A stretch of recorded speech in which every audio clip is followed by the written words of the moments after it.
udugu. Watu wamejua kutoa kwenye hii shule, yani mpaka nashangaa. Hey, sasa mie Bonita nifanye shule watu wasichangi.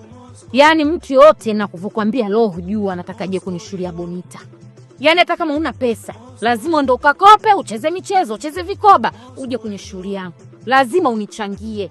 Hai, sina kazi mbovu. Ila kuna hawa jamani. Hawa wanapenda kutoa ahadi hawa kama wanajenga kanisa. Nitafuata mwenyewe muwawezi hao. Ila shoga yangu, mbona sijaona bajeti ya mganga hapo? Bajeti ya mganga? Mie Bonita nikae kizembe kwenye shughuli yangu. Hey, nishamwambia mganga wangu wa Kilombero. Nishamtumia majina watu wote ambao najua mimi watanikorofisha siku yangu. Kashawafunga na kuwafunga midomo huko. Kama ulikuwa na nia zao mbaya chafu ya kuja kunyaribia shughuli yangu, nakwambia ameshawafunga. Na kesho pia naenda kwa mzee nani yule mzee bwana yule yupi yule mfupi? Yule mpeperushaji yule. Mzee Bwiga yule. Kanyambia nende na nazizi na zidondo tatu. Akafunike mambo. Maana nawajua watu wa Moscow. Hawashindi siku yangu ya shule kunishushia bonge la jimvua.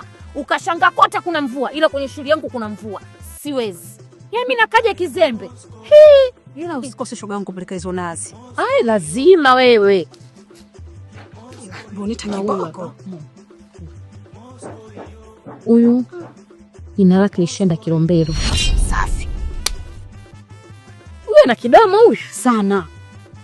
Hebu subiri Bonita. Haya, na yule mganga akocheza umwambie. Yaani mie kabisa Bonita na kizangu tao mnyende kwa chenza.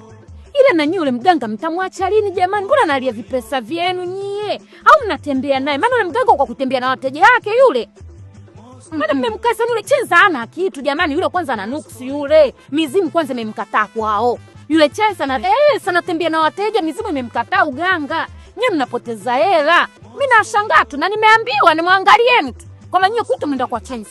Shoga yangu nishiache. Chenza ana uganga, shoga zangu napoteza hela. Yule analaana yule, mizimu imemkataa imtaki. Hata jogoo akiwika kwa imtaki.